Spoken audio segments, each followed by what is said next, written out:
welcome to the first event in the series Women Theater Archives Conversations, hosted by Beinecke Library. It's a beautiful day in New Haven today. My name is Melissa Barton, and I am curator of drama and prose for the Yale Collection of American Literature at Beinecke. We begin by acknowledging that Indigenous peoples and nations, including Mohegan, Mashantucket Pequot, Eastern Pequot, Schaghticoke, Golden Hill Paugussett, Niantic, and the Quinnipiac and other Algonquian-speaking peoples have stewarded through generations the lands and waterways of what is now the state of Connecticut. We honor and respect the enduring relationship that exists between these peoples and nations and this land. Women Theater Archives Conversations is an online speaker series we are hosting in conjunction with the exhibit Brava, Women Make American Theater, which celebrates and showcases the ways in which women in the United States engaged in the production and reception of text-based stage performance over its long history. The series will explore how archives might enable, thwart, connect, and reject us from this rich past of performance. I'll put a link to the series description in the chat, where you can also register for future sessions and find links to recorded sessions, including this one. We're joined today by two brilliant scholar practitioners, Danielle Bainbridge and Kate Bredeson. Both are people whose work I've admired for years, for their insights about the past, as well as about how we receive the past. Danielle and Kate have engaged deeply in archives, even as they have grappled with questions of the uses of archives in their research and practice. In the interest of time, I'm just going to share their briefest biographies and encourage you to look them up and learn more about their amazing accomplishments. Danielle Bainbridge is an assistant professor of theater at Northwestern University. Her first book is titled Refinements of Cruelty, Enslavement, Enfreakment, and the Performance Archive. Refinements explores the lives and archives of disabled 19th century freak show performers who were born into slavery. In addition to her work as a theater historian, Danielle is also a web series creator and host, creative writer, and playwright. Kate Bredeson is a theater historian, director, and dramaturg. She is the author of Occupying the Stage, The Theater of May 68, from Northwestern University Press in 2018, and the forthcoming Diaries of Judith Malina, 1958 to 1971, which will come from Rutledge. Kate is Associate Professor of Theater at Reed College. Kate and Danielle will be discussing their work recovering performance history, how they understand the historical record and its fidelity and infidelity to performance in particular. They'll converse for the next 30 minutes or so, after which we'll have some time for Q&A. We invite you to share your questions using the Q&A button, which can be found at the bottom of the Zoom screen. I'll turn it over to Danielle and Kate with the question, what do archives do for theater and performance history?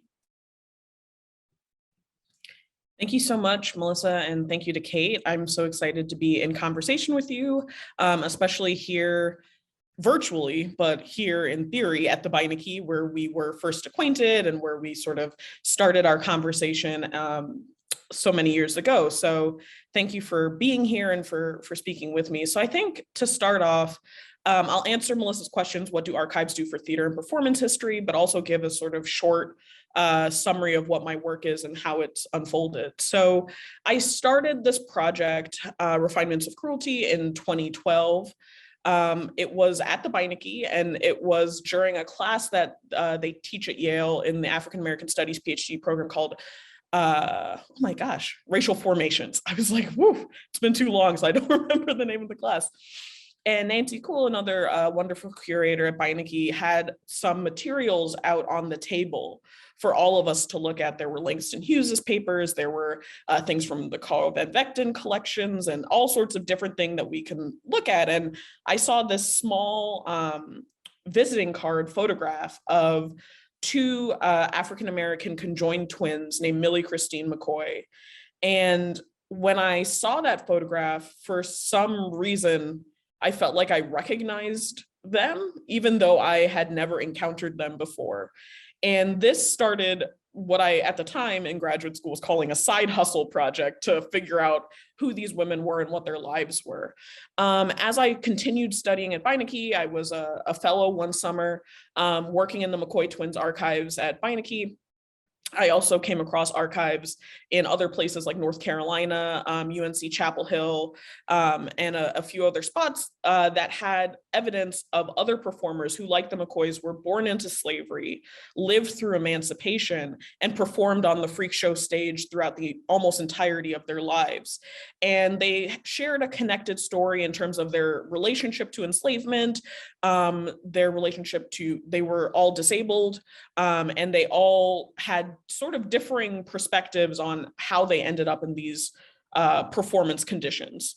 So most of the materials in the archives that I study are largely public documents, things that would have been sold like visiting cards, which are small photographs, like souvenir photographs, performance playbills, posters for shows. So they're all sort of these public facing documents. And out of that story, I was interested, or out of these documents, I was interested in piecing together the stories of these lives and these remarkable performance strategies that these people employed during their time on the stage in the 19th and early 20th century. So I think for me, what archives do for theater history is it expands the story of what we consider theatricality. I largely, before I came to grad school, was only interested in the 20th and 21st century. I thought everything before that was too challenging for me to approach from a theatrical lens. I thought, if there's no video or there's not reliable photographs, or how am I going to put things together? But specifically in the story of African-American theatrical history, and right now I'm teaching a class, African-American theater history from the 19th century to contemporary, so archives play a huge role in that. I think one of the things that makes it much richer to engage with archival materials is that it expands our definition of what we think of as theatricality. So even though I wasn't necessarily super interested in the idea of freak shows or sideshows or medicine shows or other kinds of 19th century performance before I came to graduate school, it also expanded my knowledge of where African-American and Black theater history began.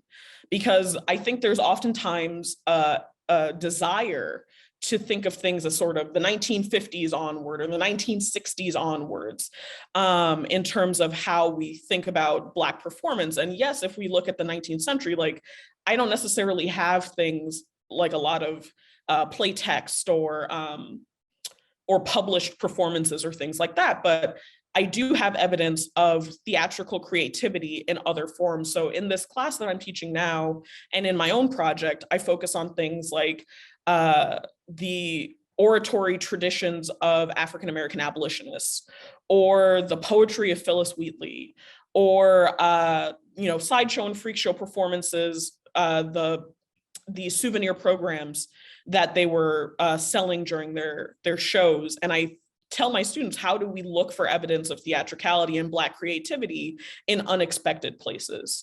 So I think archives, particularly for Black history, extend the timeline of what we think of as the African-American theatrical tradition in this country, but it also does important work in making, especially the next generation of theater scholars and practitioners, aware that we can look for creativity and theatricality in unusual places, or in places that we may not have first expected them.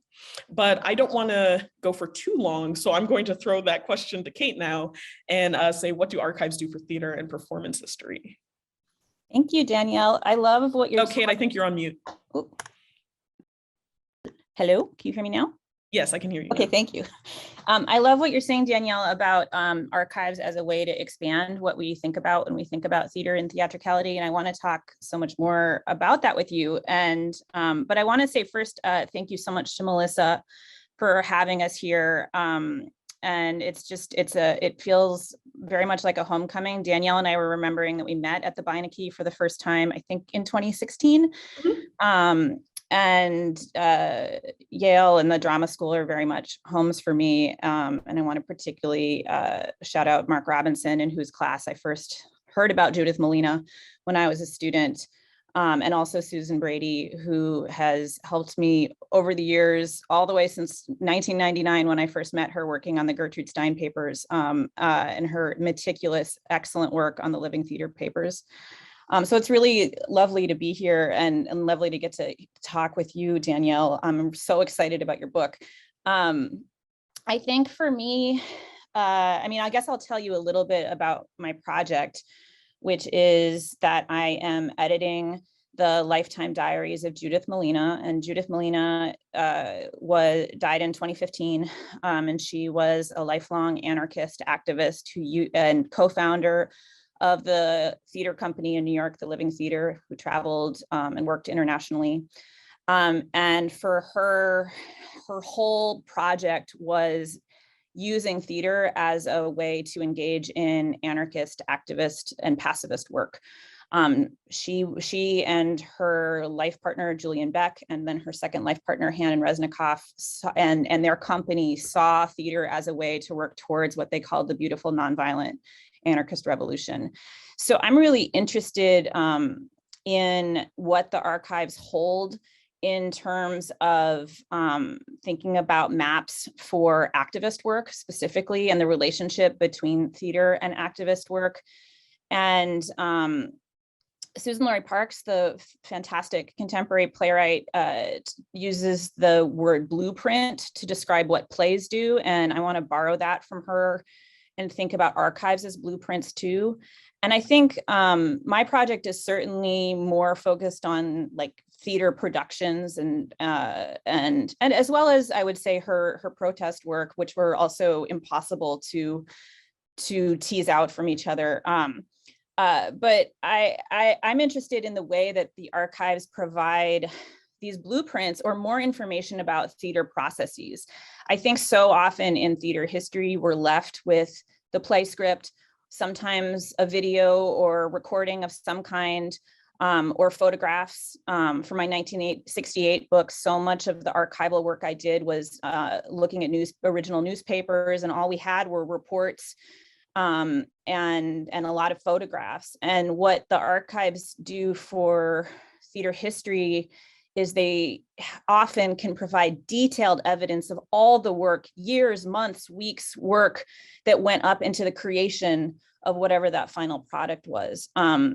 Judith Malina, in her diaries, which they go all over the place from the personal to the professional, because those things were all one to her, and detailed information about finances, tour schedules, ideas for shows, meeting playwrights. Kenneth Brown, who wrote The Brig for the Living Theater, just died a couple days ago, and he figures in the diaries, meeting Jack Gelber, who wrote The Connection, which was another one of their early shows, the ideas for and all the creation processes that went into their 1968 Paradise Now, which is really what they're known for. So I'm interested in what's left behind that helps us tell the story of all these people in a room together, rehearsing, creating, tossing out some ideas and grasping onto others. There's also love and intrigue and conflict and all of that. But that's really what gets me excited as also a theater artist myself, is knowing that people have documented these working processes. Judith also kept meticulous separate rehearsal notebooks. And one of the things that I have found enthralling is, while she was known as this kind of great emblem of the radical avant-garde, her directing style, I've learned, was actually quite traditional. For Paradise Now, which is wild in terms of the physicality and gestural language and dramatic structure of it, she has blocking notes that are like, move 2 feet to the left, and you're like, what? And so I'm super interested in learning more about her as a director. And I think she was a extremely brilliant woman director at a time where there were very few professional women directors. I don't think she's celebrated enough for that. So I see this as somewhat of a reclamation project for highlighting that work of hers. So I think I really like what you're saying, Danielle, about storytelling too, and that the archives offer us ways to tell stories, to rewrite stories, to add to stories that were omitted or suppressed in history and theater history. And yeah, I think those are some of the things about my project. Danielle, I wanted to ask you, What's the like coolest thing that you found in the archives? Oh yeah. So full disclosure to folks in the audience, we were talking a little bit about this before we came on camera, but one of the things that I return to every time I write specifically about the McCoy twins who make up a significant part of the manuscript, but there are other figures who had sort of similar life circumstances and conditions as the McCoy twins that I also consider, like Chang and Eng Bunker, the original Siamese twins, Joyce Heth, who was P.T. Barnum's first sort of star or first widely billed sideshow act, and Blind Tom Wiggins, who was a piano prodigy. And so the thing that I return to the most and probably am most interested in the archive is that most of the performance documents I have, like I mentioned before, are public facing. So they're things like playbills, posters, reviewers reports in critics reports in newspapers, things like that. They were always intended to be seen by other people. So I'm curious, after I have this answer, Kate, if you want to speak a little bit about what it's like working with these sort of intimate documents like diaries. But the coolest thing I found in the archive is actually housed at the Beinecke. It is a photograph of the McCoy twins from 1885. And it is the two of them, they're in their 30s, and someone who took the photograph but is unidentified, so I don't know who the original owner of this photograph was who made this note, made a note in the margins that says, "I spoke with this or these persons. I find them both to be quick and of pleasant demeanor. Both report at times to have identical dreams." And the evidence of dream and dream space for Black people, I think, is often overlooked when we think about, harder questions like the history of racial oppression and slavery. And they were born enslaved, they lived through emancipation, and that changed the performance strategies that they employed on stage pretty radically. And we could talk about that maybe a little later. But I love this photograph when I'm writing the McCoys, history, specifically because the evidence of dreams, the evidence of thinking otherwise, or having other space, or having articulated another type of imagination for themselves. And they, had a complicated relationship to their public life and to the way their legacy would be preserved and maintained. So one thing that I think about often is the fact that they used both legal and extra legal means to ensure essentially that they wouldn't be autopsied like the Bunker twins at a public museum after they died. So there's a history or a sort of, established precedent of people who engaged in sideshows, particularly racialized people, like people of color, being dissected after death, autopsied, and then put on display in museums. Sergeant Bartman was famously put on display this way, and the Bunker twins, part of them, I believe their livers and a cast of their torso are still on display in Philadelphia at the Mutter Museum. And the McCoy twins had reportedly, in the sort of family folklore, a fear of being autopsied, that they didn't want to sort of live on forever in this medicalized and scientific context, and actually assigned people to look over their grave, to keep watch over their grave after they died, so that physicians wouldn't be tempted to dig them up. And I think about that often in terms of ethics, both this desire they had to escape archival capture of a certain kind, and also the desire and the potential for dreams. And I think oftentimes when we think about people who live at the intersections of multiple oppressions,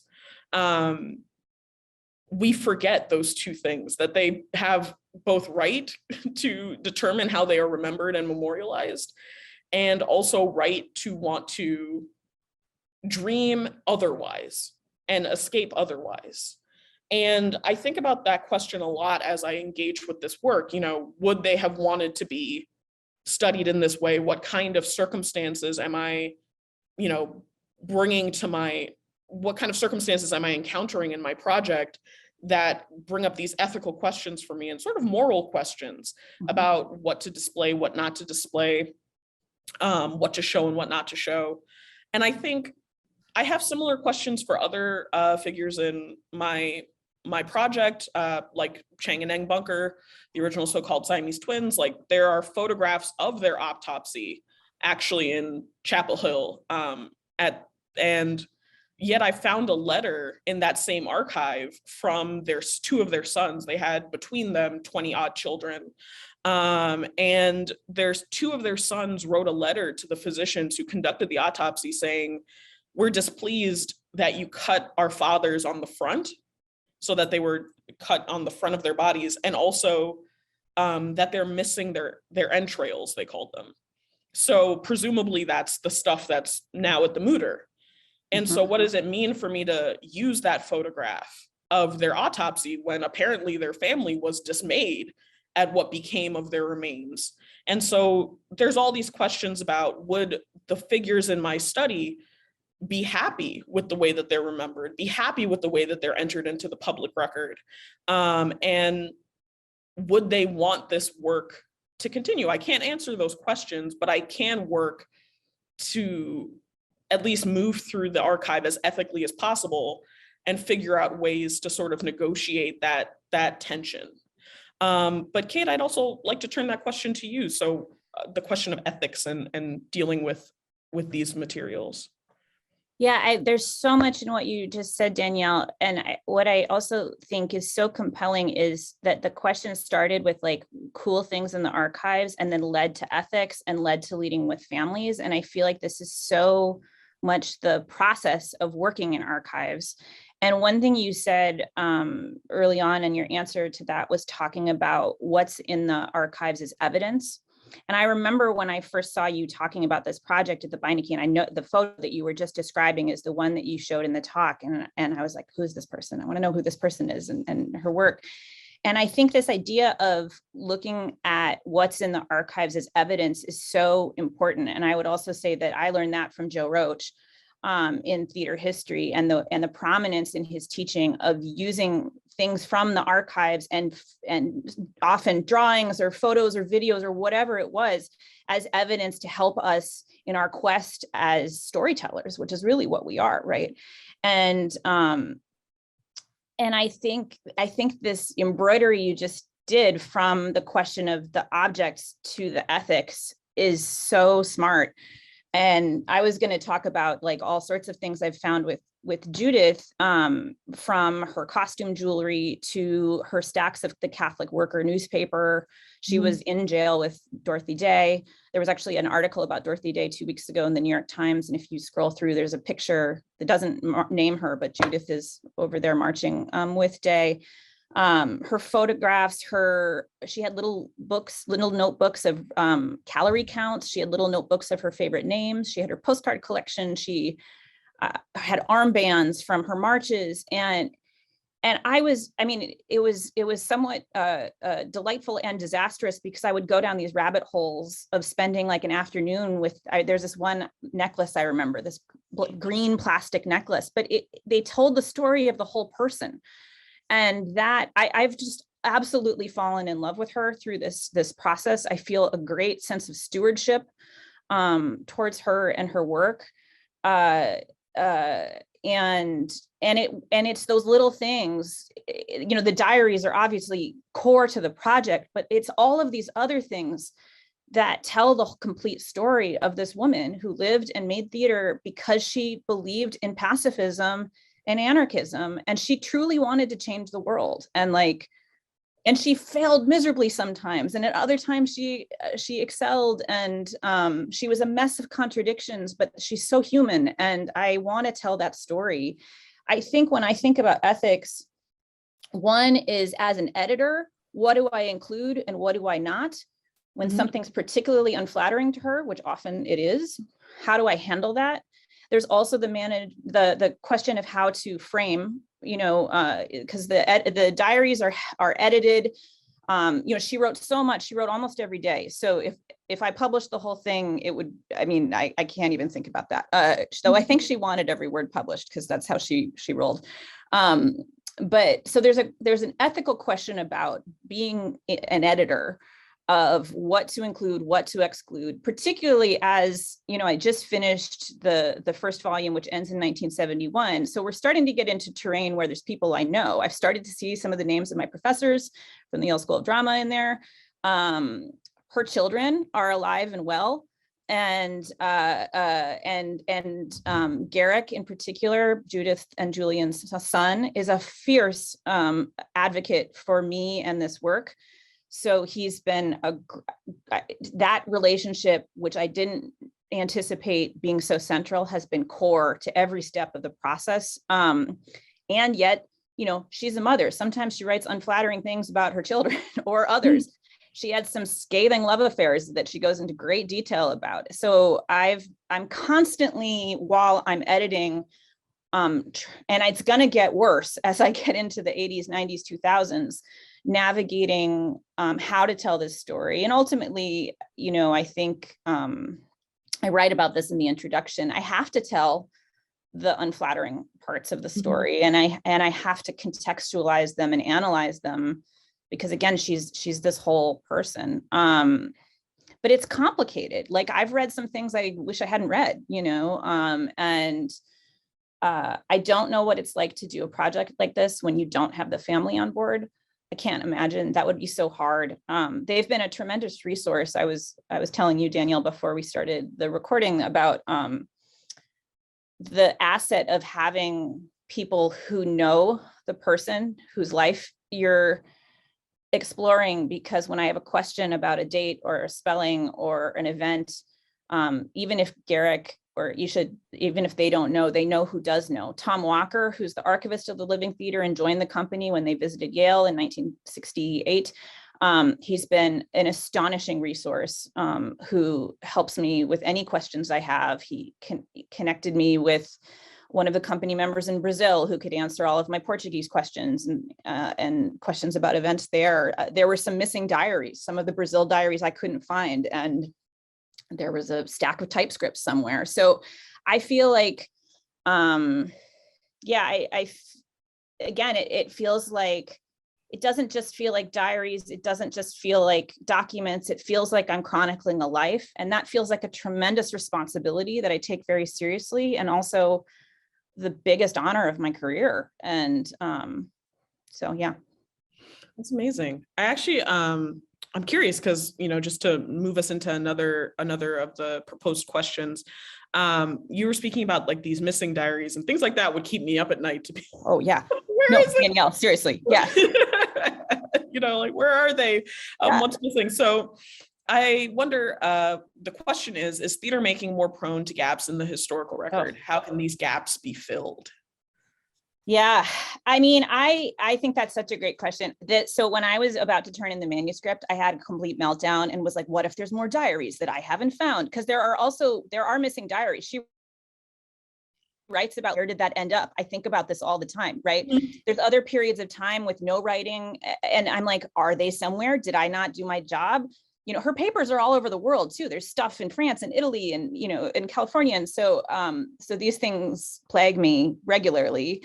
You know, I think that the question about gaps and theater making, I think there are huge gaps because we don't document creation processes as theater makers. And I think, if I can shout out ATAP, the American Theater Archiving Project, that's why that initiative is so crucial, because those are trained librarians and archivists working with theater companies now to assess and help them manage their archives. And I believe that is related to the subject of the next talk in this series, is to think about how we can, in the present, as theater makers, and I would say this is true as professors, as artists, how do we arrange our own archives now, you know, so that they are there? My mother died 2.5 years ago, and I was tasked with going through her house, and it felt so much like my work with Judith in a way that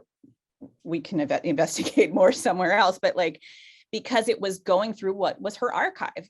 She had the exact same square diaries from her childhood that Judith did, and it took my breath away, right? So I think that, you know, thinking about like seizing on the opportunity of working with a group like ATAP or with scholars. Sue Ellen Case writes in her book about Split Britches about how when she met the company, all their archives were in plastic tubs under their bed in their apartment in Manhattan. And so it's like, how do we create those relationships now to help account for those gaps in the historical record at this stage? How would you answer that question, Danielle? I think it's interesting especially because I'm interested in, pre-20th century African-American theatricality. I think there are huge gaps in what's included and what's excluded. And sometimes the things that we're taught to look towards, especially in the history of enslavement, don't do much to elucidate what we need to know. I think through in my book what I am calling like an alternative ledger of enslaved labor, because effectively all of these performers were, with the exception of the bunkers who were slave owners in their later years, all of them had intimate relationships to slavery through enslavement. And I think of, and slavery is a labor system. So and also theater making is a labor system. I mean, I want to know what these people's working conditions were. I want to know what their lives were like. I want to know what their artistic practices and thoughts were. And I think sometimes when something is troubling or difficult, especially, and we're seeing this in a particular moment right now, in the way that we're approaching Black history and history of different forms of oppression in this country, where we're essentially saying we should ban books or ban this or, eliminate this from syllabi or, no critical race theory. I think theater is just as prone to forgetting and to misremembering as any other type of historical record. And I guess to think of something that was, kind of on my mind recently. So I'm teaching, like I mentioned, a course on pre-1960s African-American theater. And we read the book of Indahomey recently, the 1903 first all Black cast and all Black written Broadway production or Broadway show musical. And it's pretty troubled in lots of ways. I mean, it has lots of, negative stereotypes, blackface. Burt Williams, who was one of the first African-American international celebrities, and Camille Forbes writes a great book on him called Introducing Burt Williams, which actually I think was gifted to me by Joe Roach. So we share that connection as well. But he's in blackface. He's a Black man who was wearing blackface at the time. And around the second day I had to come in and teach that material, I was really conflicted because I thought, well, I want to extend the historical record. I don't want there to be this huge gap that we think, everything started after A Raisin in the Sun. But I also don't know what the harm is in teaching these materials specifically to my Black students. Like there are songs that use really negative stereotypes. There's lots of racial slurs. There's lots of things that are troubling about it. And so I posed the question to the students, generally, what do you think of having this material here? And how do we engage with it? And to their credit, they were like, don't ever strike it from the syllabus because we think it's important for us to know. We think that your rationale of extending this timeline back in history actually is really productive. But then they said something along the lines of, there are lots of things in the Western canon that are really troubling that we still are forced to learn as theater students and musical theater students. And one student very passionately spoke up and said, I'm learning The King and I, and that's a troubling musical in many ways in terms of its Orientalism and its representations of race. And so is it any more or less troubling than this piece? And are we perhaps being more critical here because it was Black authored? And I was like, that is a very, very valid point. And I think oftentimes the gaps in the historical record of African-American theater history aren't that theatricality and performance and creativity didn't exist, but it's that it exists in this, very complicated nexus of what opportunities were available to people to express the talents that they had? What did the theater going audience demand of Black performers? What did they want to see? What did they ask for? How could these performers earn a living? That's why I'm so concerned with sort of the intersections of enslaved labor and performance labor. So I think often about those questions because, yes, there are lots of gaps in terms of how we approach African-American theater history, but I also think that it depends on the question we ask. My colleague, Camille Owens, who's I believe at Harvard right now in the Society of Fellows, had a really great way of framing this, which is, it's about the question you ask when you enter the archive, sometimes more so than even what's present and what's available to you. So the materials, in some cases, will continue to have gaps and challenges.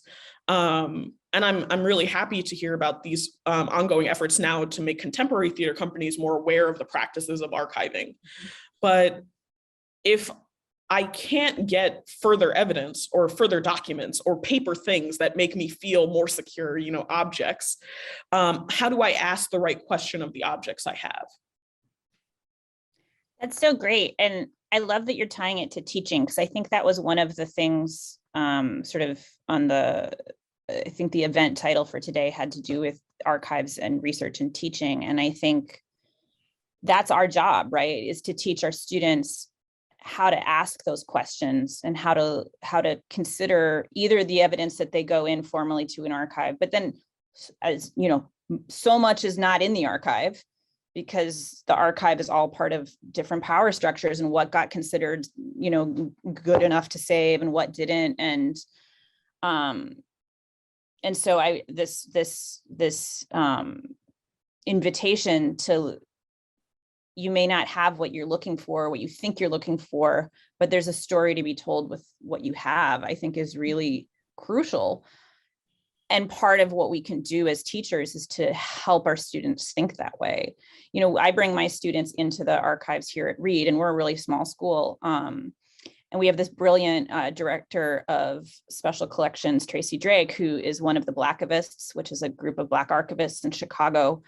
And we look at old photos from 100 years ago from Reed, and who's in the photos and who's not in the photos. And one of my favorite things to do is look at these elaborate pictures from like the 20s, these massive costumes and sets and Greek plays and all of this. And this was when I think the theater department had no faculty. So, and we have very few faculty now, and we're always fighting for more. And I'm like, who made those costumes?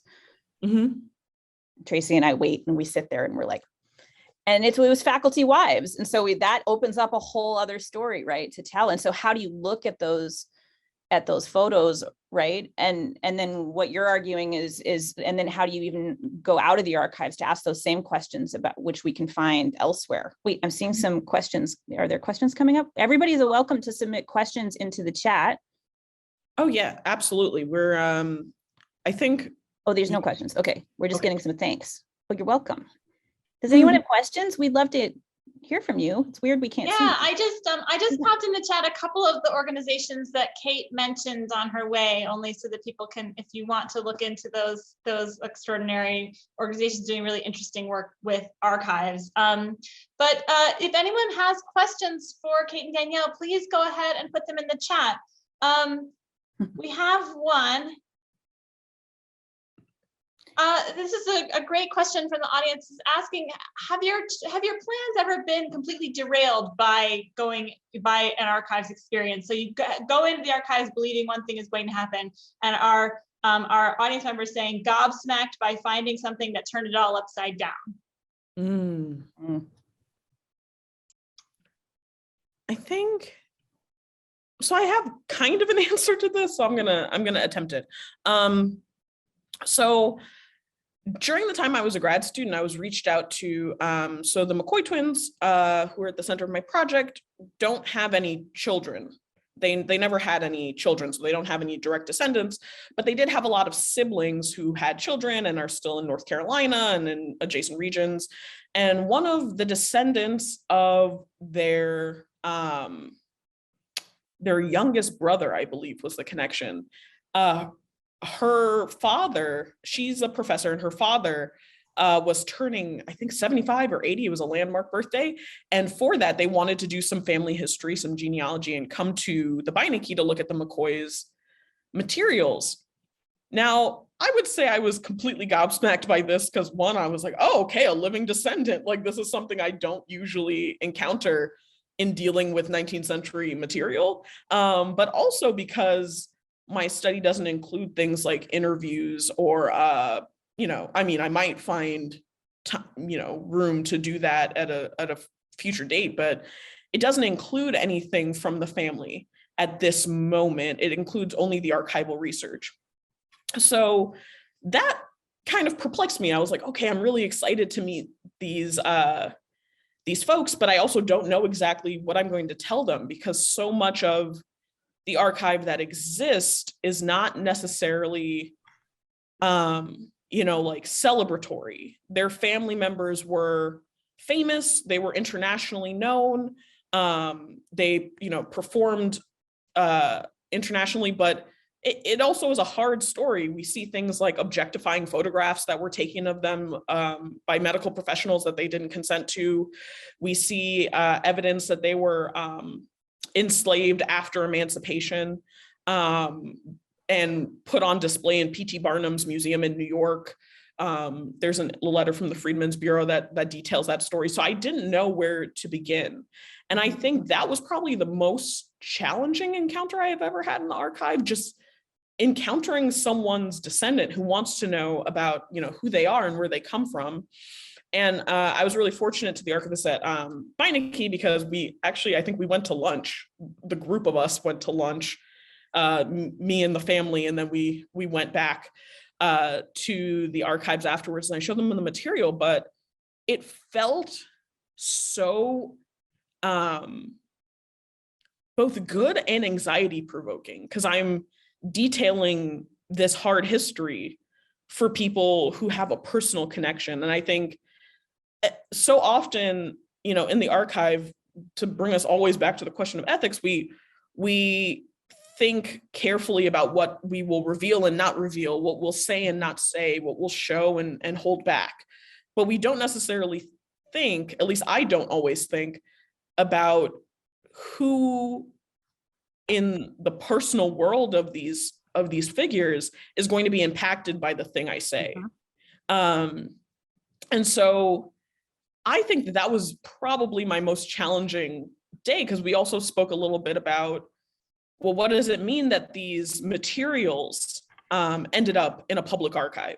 Should they be with the family? Should they be in a different space? Should they be only in North Carolina? Like, we had lots of interesting conversation, and they were super lovely, really wonderful. They made me aware that there are other family members that are still, actively getting together in North Carolina and things like that. And I really enjoyed the experience, but it was challenging, I think, for me to be encountering someone who had that personal connection. That story is incredible. Yeah, that's fantastic. Thank you. There's a great question here about the sonic in archives and how you go about recovering sonic experience, musical experience. And I think we could add to that lots of other kinds of, tactile experiences that are not necessarily documented. Yeah. I mean, I feel lucky because there's recordings. I've met Judith twice in person, so I know her voice. There are plenty of recordings floating around of her work. In terms of the tactile, I mean, I spent 2 hours like touching an armband. Maybe I wasn't supposed to touch it. Sorry, Melissa. I don't know, but it was, like to feel it. And I get so excited when I see something in live that was in a picture from the archive. The very first time I met Garrick Judith and Julian's son and Tom Walker. They took me to a storage locker on Avenue C of Judith's things. And there were set pieces that I recognized and furniture and photographs and a suitcase of the diaries that are now at the Beinecke, thank God. And so, I mean, that Judith talks a lot about music. And I think because of the time period difference between my project and yours, Danielle, I'm able to go look things up. What I like about this question is thinking about the opportunity to really build total worlds here of the theatrical and related experiences, or of the whole person. And I do think that's one of our responsibilities. I don't know. I'm not trained in music, so I don't feel like I have a super strong answer. Knowing her voice has been so helpful because when I read her writing, I can hear it because I've heard her intonation. Both, and I've seen video of her acting, but even like I got to meet her in 2003 and interview her, and she had us in her, there was an apartment in New York, and she had us sit on, her bed was in the living room, and she sat there and held my hand the whole time, and it really changed my life. And so I hear that voice every time I'm reading anything that I've read of hers. I'd say in relationship to the sonic, so music was a part of, and I am also not trained in music, so I put that out as a disclaimer here, but music was an integral part of the performances of at least two of the figures in my study and my book. The McCoy Twins sang during their shows, and that was one of their sort of post emancipation changes that they made in their performances, was shifting from sort of semi-public medicalized doctor's exams to singing. And also they sang duets. One was a soprano, one was an alto. And they also would speak to people in two languages at the same time, which to me seems like such a strange parlor trick, because I always have thought about it, because part of the reviewer sort of claims when they would see this is, oh, they're two people, it's remarkable to see them speak two languages, or it's remarkable to see Black women speak more than one language. And to me, I'm like, of course that's possible, they're two people. But yet there was an element of almost magic that people would report this with. And then Yuri McMillan speaks really brilliantly about Joyce Heth and her sort of sonic descent and things that she did during her performance. And so I won't paraphrase Yuri's work here, because I'm sure he would do a much better job than me of speaking to it. But I became really interested and Blind Tom was a piano prodigy, so there's lots of sheet music of Blind Tom.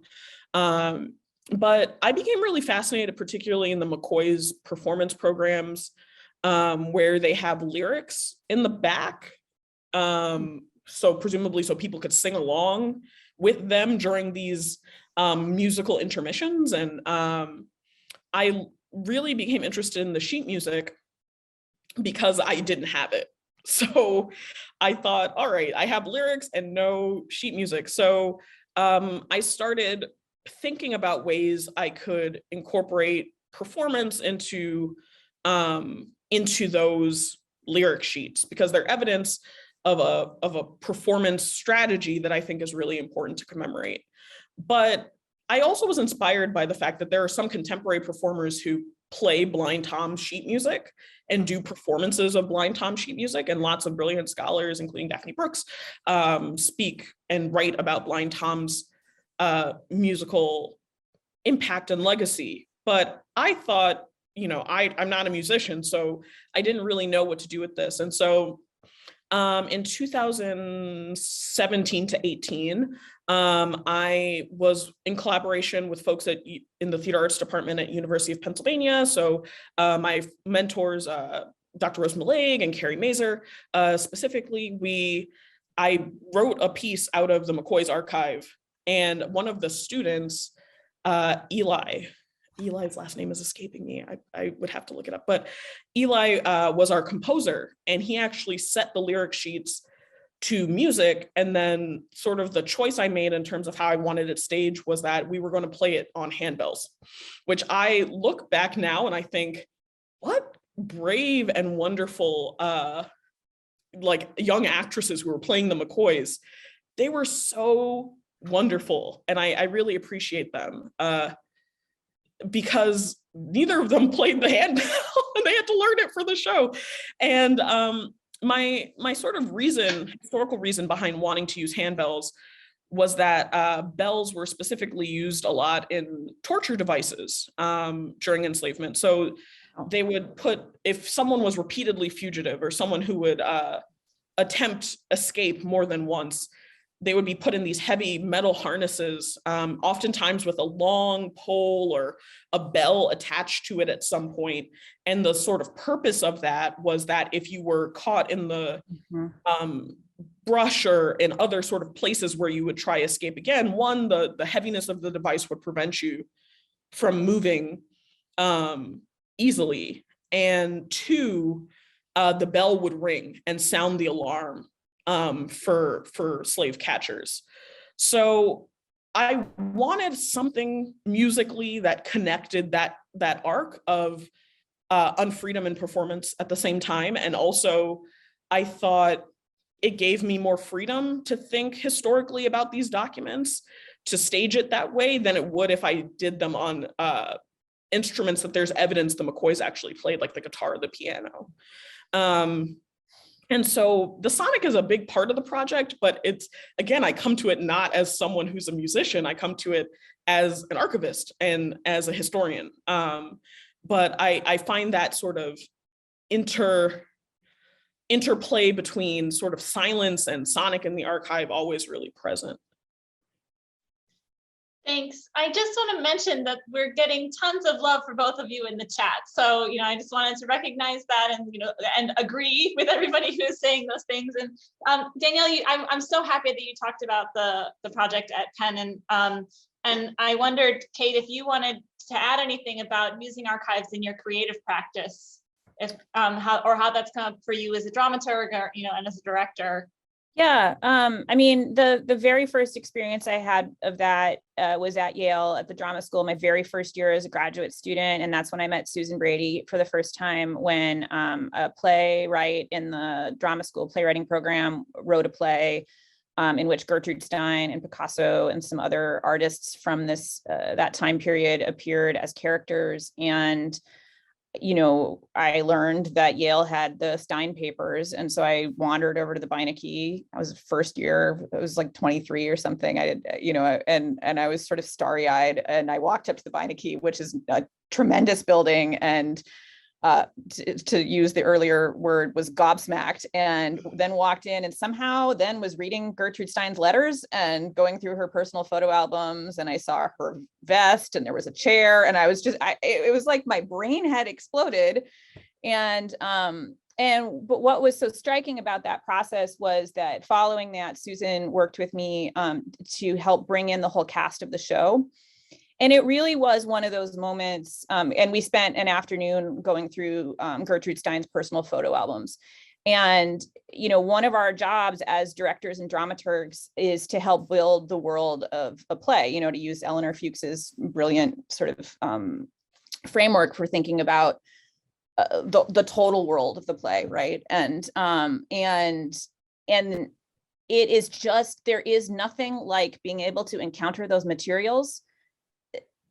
It is so much more rich and alive than reading something on the page. And as somebody who writes things on the page, I'm not trying to undercut, what we do, but the experience, even the tactile experience of sitting there looking at the photos and the size and the shapes and the way they're organized on the page, it directly changed that rehearsal process, because these actors got to see pictures of the people who they were portraying. And that is when I learned, okay, this isn't just about, I mean, I'm not a big fan of theory versus practice. I don't believe in that distinction.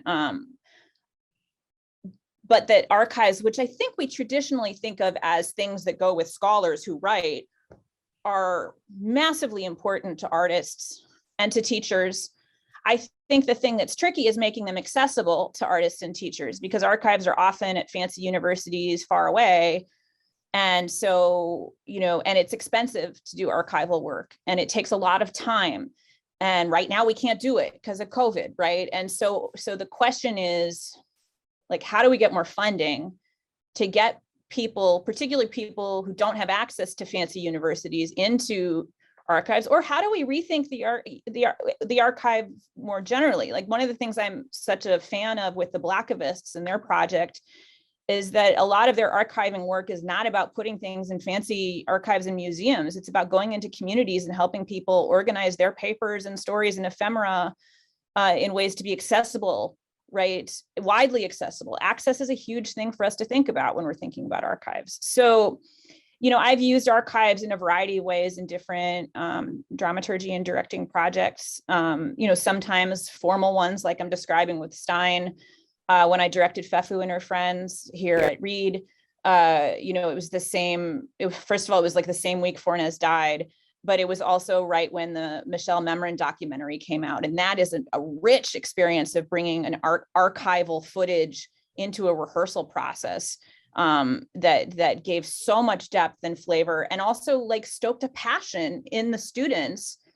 They loved the play, but when they saw the context of the play and the fire behind the playwright, it